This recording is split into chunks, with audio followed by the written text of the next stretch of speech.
Psicologia em Conversa, uma rubrica dedicada à saúde mental. À segunda-feira, pelas 10h30, com a assinatura do psicólogo Dr. Ricardo Ribeiro Silva e seus convidados. Na saúde mental, a sua palavra conta. Depressão, ansiedade, fobias, entre outros temas. Psicologia em Conversa. Informar e esclarecer. Bem-vindos à nossa rubrica de Psicologia em Conversa com o psicólogo Dr. Ricardo Ribeiro Silva e também a contarmos hoje com a convidada doutora Fátima Nunes, psicóloga e diretora clínica do Instituto do Desenvolvimento em Paredes. Obrigado, doutora, também pela sua disponibilidade em estar aqui connosco e onde vamos abordar um tema que é tão peculiar a esta região e não só. Antes de avançarmos para o nosso tema, eu pedia ao Dr. Ricardo que nos apresentasse a nossa convidada também, até para que os nossos ouvintes possam conhecer com quem vamos estar. Eu primeiro, Raul, tenho que desejar um bom dia a todos os nossos ouvintes e desejar boas-vindas aqui à doutora Fátima, ao Marco Canaveses e à Rádio Marcoense e agradecer muito que ela tenha aceito este convite para ser a nossa primeira convidada neste programa, que é um gosto para mim, e passar aqui a apresentar a doutora Fátima, que apresentá-la é apresentar muita coisa, que ela já tem aqui um currículo muito extenso nesta área.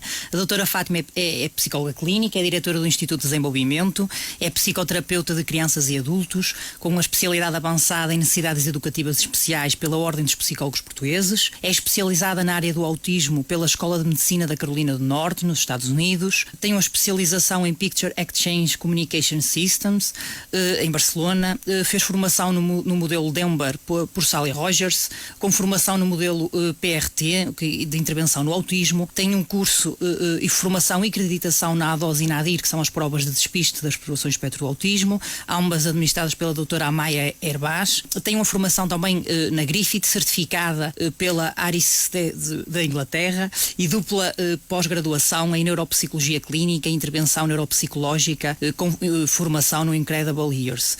É pós-graduada em Coaching Psicológico e PNL, com formação avançada na terapia focada nos esquemas e é membro efetivo da Ordem dos Psicólogos Portugueses. E seja bem-vinda, doutora Fátima. É verdade, um currículo aqui, de facto, parabéns, doutora, por esse vasto até currículo. Estava a demorar e Eu até me engasguei no meio de toda.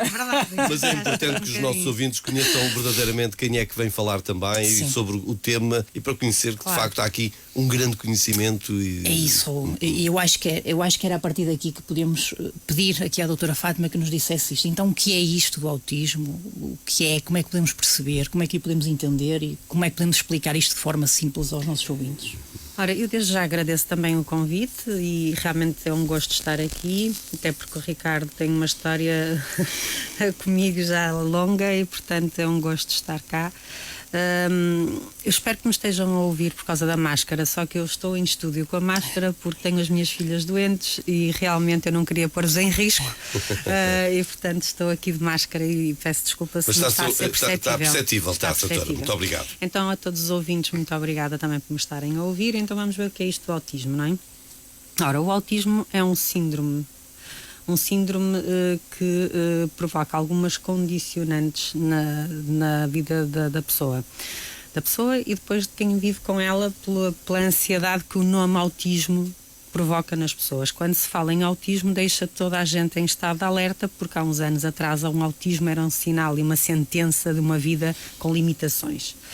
Hoje sabemos que não é assim, felizmente. Sabemos que uma intervenção adequada, intensiva e muito precoce que vai realmente fazer atenuar e até quase diluir os sintomas do autismo e realmente a pessoa pode ter uma vida perfeitamente normal, adequada e com qualidade. E, portanto, e com funcionalidade espetacular, inclusive grande parte dos autistas de grau 1 têm encargos profissionais de excelência, são grandes investigadores, são grandes profissionais e, portanto, inclusive nós temos a trabalhar connosco no Instituto profissionais com o diagnóstico de autismo e que são realmente excepcionais e que para mim é um orgulho trabalhar com eles. O que queremos dizer aqui para esses pais que se deixam amanhã lhe puserem um rótulo de autismo para não ficarem de alguma forma apavorados? Claro que não, até porque dentro do autismo depois temos realmente os diferentes graus. Agora desde 2013 que a DSM-5 classificou em 3 graus, grau 1, grau 2 e grau 3. A realidade é que sabemos que o grau 1 é um ligeiro, aquilo que se chamava antigamente o síndrome de Asperger. O grau 2 já é uma coisa mais moderada, mas mesmo assim bem intervencionada e muito precocemente e intensivamente, esta palavra eu vou insistir nela, realmente podemos ir reduzindo aqui esta questão destas manifestações moderadas. O grau 3, sim, já podemos considerar mais um severo e aí já com mais condicionantes, mais limitações, mas é sempre possível trabalhar e ajustar e criar condições para ter uma vida dentro dos possíveis adequada. Portanto, o autismo não é uma sentença de nada, digamos, de uma condição de vida limitada. Onde é que interfere mais o autismo até é sobretudo na qualidade das interações. Porque realmente em termos de interação eles interagem e fazem, e depois lá está, é um espectro, porque até há uns anos atrás havia uma panela, chamavam-lhe um guarda-chuva, em que encaixavam Asperger, autismo, síndrome de Rett, perturbações invasivas do desenvolvimento. Depois é que se passou a ter um quadro de 3 graus. E aí realmente, apesar de muitos de ter sido um bocado complicado por termos diluído o Asperger no grau 1, porque o Asperger fazia todo sentido, mas a realidade é que também, por outro lado, também estes 3 graus vieram ajudar um pouco a limpar aqui algumas coisas. Agora, realmente isto do autismo acaba por ser isto mesmo, é uma condição em que o síndrome limita sobretudo a qualidade das relações. O que é isto da qualidade? Realmente a pessoa interage, mas pode interagir em diferentes níveis. O que é que isto pode acontecer? Ou pode se isolar totalmente, ou pode realmente interagir e ter amigos e socializar. Só que o tipo de o que é que vai acontecer? A qualidade desta socialização é que está afetada. Porque pode ser ou demasiado invasivo e despropositado às vezes com algumas coisas que diz e deixar as outras pessoas tipo, mas o que é que ele está a fazer? Está-se a passar? Não, mas a realidade é que não, é uma condição que realmente trabalhar, eles também vão ajustando, que eles têm uma capacidade incrível também nesse sentido, mas até lá, e eles inclusive fazem um insight disso e acabam por muitas das vezes vir falar connosco e ficar preocupados porque se calhar não estiveram bem e pedem ajuda nesse sentido. Pronto, realmente estando esta parte da qualidade afetada, significa que nós podemos a qualidade melhorá-la, não é? Desde que trabalhar. E é interessante, doutora Fátima, que isso é uma realidade que nós nos paramos muito, não é? E depois verem quase a pessoa autista como, ele não sente, ou ele não sabe o que está a sentir, ele tem aquelas dúvidas todas relacionadas com ela. O que eles não sabem muitas das vezes é reconhecer e diferenciar algumas coisas, porque assim, as ironias, as metáforas, as parábolas, tudo o que irónica, é para eles difícil realmente de distinguir. E muitas das vezes quando nós fazemos, e nós seres humanos nesta parte é incrível, que nós muitas vezes estamos a dizer, então gostaste? Gostei. Para nós, pela expressão, pela leitura de tudo, da linguagem verbal e não verbal, conjugamos tudo e percebemos que a pessoa não gostou. Exato. Um autista aí já é difícil, porque se diz gostei, ele não está a fazer a ligação toda desta linguagem, desta comunicação verbal e não verbal, porque muitos dos problemas deles. Como é que eles ajustam isto do verbal e do não verbal? Difícil. Isso. E por isso muitas das vezes ficam confusos. Por isso não se deve ter estas questões de ironia, de dar. Porque eles depois ficam, mas gostaste ou não gostaste? Então eu não te disse que não gostei. Não, tu disseste gostei. Mas eu estava a ser irónica, mas eu não sei o que é isto de ser irónica. Isto é muito interessante. Eu acho que isto leva-nos um bocadinho a uma pergunta que nós recebemos aqui pelo Facebook, que é muito isto. Muitas vezes confundirem isto com, ele é autista, não tem empatia, ou não consegue ter empatia com ninguém, ou não é empático com a situação, não é? E temos muito esta dúvida. É interessante que aqui um dos nossos ouvintes chama-se Hugo e ele colocou-nos a seguinte questão: porquê é que será que há a percepção de que os autistas não sentem empatia? Porquê é que acontece isto, doutora Fátima? Porque muitas das vezes para eles realmente expressar a empatia é que é difícil. Exatamente. Porque eles não sabem explicar o que é isso, não é? Eles realmente preocupam-se imenso e nós trabalhamos com esta questão doutora Fátima, da expressão emocional, não é? Eles realmente não têm, muitas das vezes mesmo a própria expressão facial deles, eles estão a dizer que gostam também, também, imagino, e nós estamos a olhar para a cara deles e nem percebemos bem se eles estão a gostar ou não. Sei. Ou então são extremamente exagerados, porque eles às vezes também têm expressões até chamadas animadas, parece um desenho animado em que fazem exageradamente as expressões, ou sem expressão, e nós realmente ficamos sem perceber se é verdade que eles estão a gostar ou não. Agora, a empatia eles sentem-na, mas realmente o problema é expressar, é a qualidade daquilo que ele lá está. Eu volto à palavra da qualidade, como é que ele expressa. E, por exemplo, se formos ver, vou dar um exemplo da pessoa que trabalha connosco, que foi uma coisa muito interessante, que ele estava com um problema de familiar até complicado, e eu também estava a passar ali um problema. E em determinada altura ele pergunta-me, eu pergunto como é que estava a correr e tal, depois ele também me diz, então está tudo bem, e depois diz-me, se for para falar de problemas não diga nada, que eu hoje estou com capacidade disso. E tipo, não, eu não ia dizer nada disso, eu só ia falar disso de trabalho. É isso que é bom, não é, doutora Fátima? É estes traços vistos de uma parte positiva, que até se torna engraçado, não é? Não é só, e acho que sei aquilo que conto, e eu não gosto de realmente de sentir que não sei o que esperar da pessoa. Eu gosto de saber aquilo que espero da pessoa, e com o autista eu sei aquilo que espero. Eles sabem-me dizer exatamente o que gostam e o que não gostam. Se é bonito, se é feio, é feio. Se gosto de ti, gosto de ti, se não gosto de ti, não gosto de ti. Não há meio termo. Não há meio termo, não enganam. E realmente isso é uma segurança para nós. Sim. E realmente por isso é que eu elogio imenso sempre o autismo, e por isso é que eu costumo dizer aos pais, não veja isto como um drama, porque realmente estar com um autista, trabalhar com um autista, viver com um autista pode ser uma vantagem, até por aí não se sentem enganados. Porque eles realmente são o que são, e aquilo que é e o que não é, não é. Exatamente. Agora a doutora Fátima tocou num ponto mesmo muito importante, que eu acho que é isso, é o essencial de estar aqui hoje, é mesmo passar essa mensagem, ou seja, mostrar aos pais que isto aqui não é nenhum drama e que isto há solução e que dá para ultrapassar todas estas dificuldades. E isso leva-nos aqui a duas questões que eu vou juntá-las, doutora Fátima. Acho que o que falou agora dá para as duas, que era uma do Oscar, que nos mandou esta questão para o Instagram e que diz o seguinte: quais são os principais traços de uma pessoa autista? E outra, que vai a propósito disto, que acho que depois já vai dar para nós interligarmos, que é esta questão desta dificuldade muitas vezes dos pais, que é o seguinte: eu gostava de saber porque é que as mães e pais têm tanta dificuldade em reconhecer que o filho tem um problema. Qual é a realidade, quando na realidade por vezes o demorar muito a aceitar traz aqui consequências muito mais graves.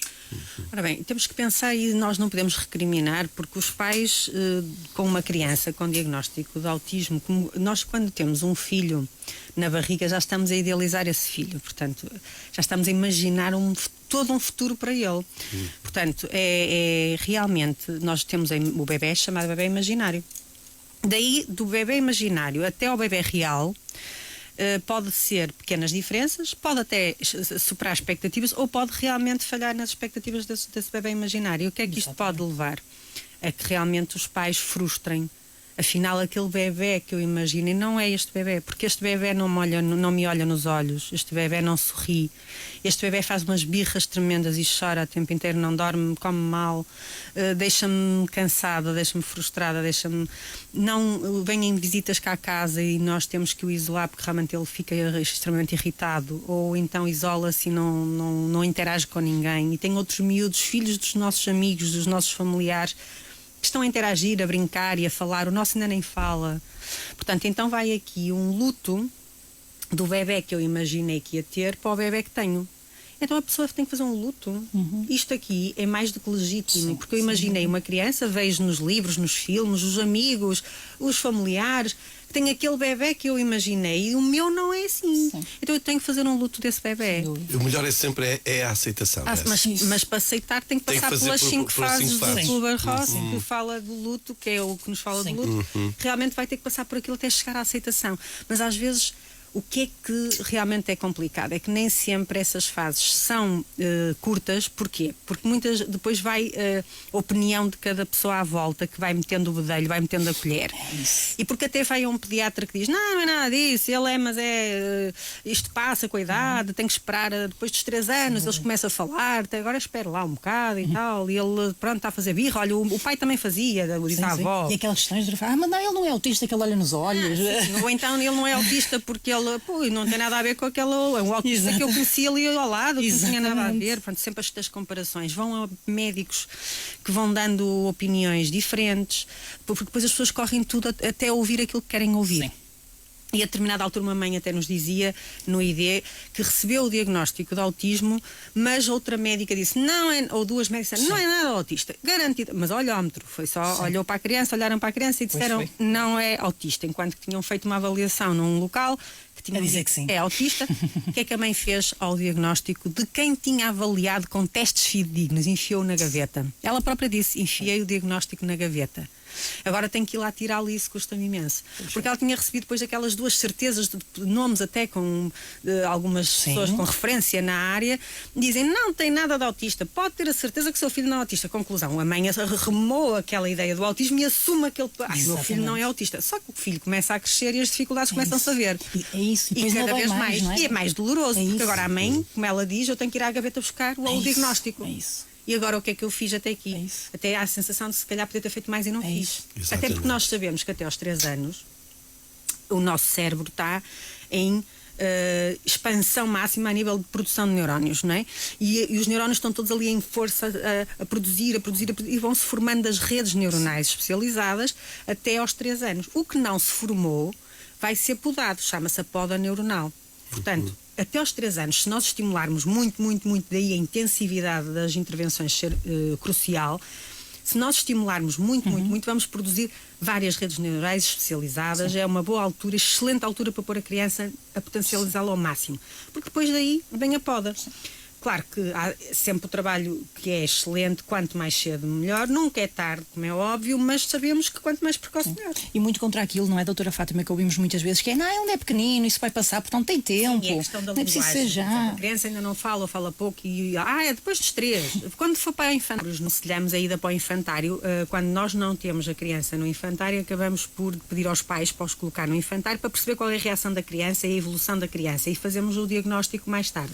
Damos uma suspeita mas depois definitivamente diagnosticado damos depois de 1 ano de intervenção, de frequentar o infantário, de várias situações de relação social e depois sim, então, de diagnóstico definitivo.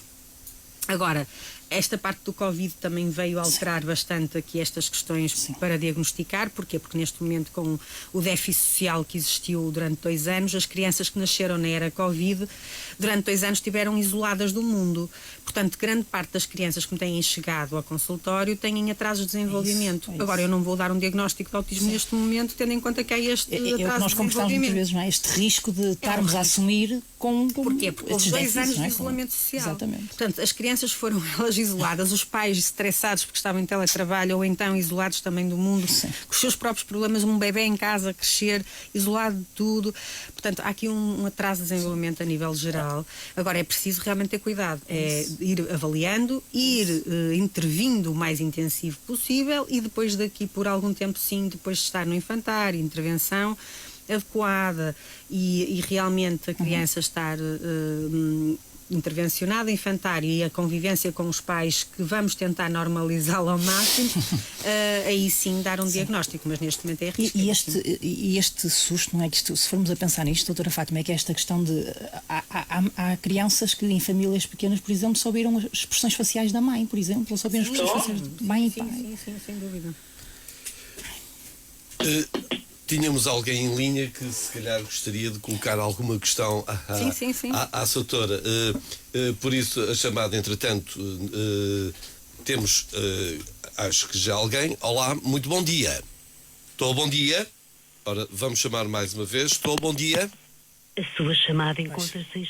A chamada, estamos com algum problema no nosso telefone, mas fica de novo disponível para alguém que queira colocar alguma questão à doutora Fátima Nunes, que é a nossa convidada de hoje, 255-539-098, mas de qualquer forma, enquanto que a circunstância do telefone não se resolve, continuávamos com a nossa conversa. Sim, e até perguntar para fazer aqui, temos aqui mais uma questão também colocada através do nosso Instagram, que foi o seguinte: quais as maiores dificuldades de ajustamento dos diagnósticos de perturbação do espectro do autismo? Quais as maiores dificuldades? De ajustamento. Provavelmente entendemos aqui ajustamento como das dificuldades no dia a dia. Das pessoas com perturbação do espectro do autismo. As maiores dificuldades de ajustamento dos diagnósticos. Isto foi uma questão colocada pelo André no Instagram.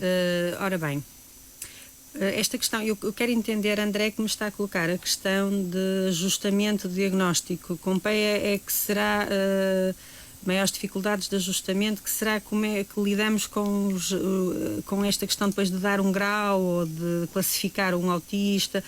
Hoje em dia, realmente, com os testes que nós temos de avaliação diagnóstica, temos, por exemplo, a ADOS, que é um teste de diagnóstico, e a ADIR, em que realmente vai nos dar um diagnóstico bastante fiável.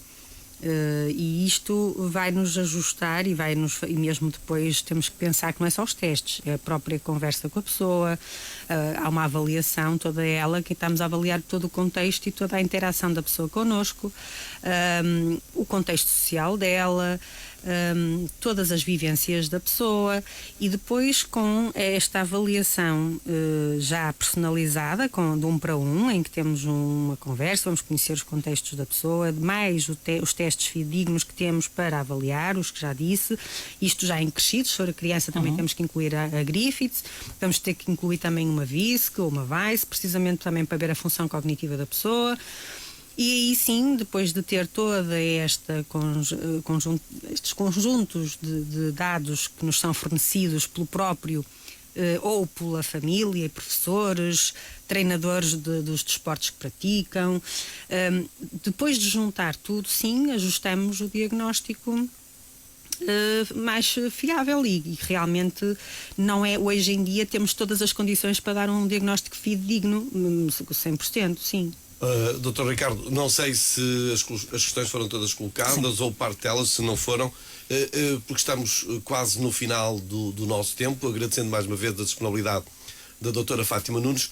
Só para terminar, e agradecer-lhe mais uma vez esta acalmia que trouxe, inclusivamente de que o autismo não é nenhum bicho de 7 cabeças, como é, claro, quer dizer, um drama. Claro, e aí também não deixando os pais que têm filhos severos que nos devem estar a ouvir e que podem dizer, pois, isso porque vocês não estão com os nossos filhos.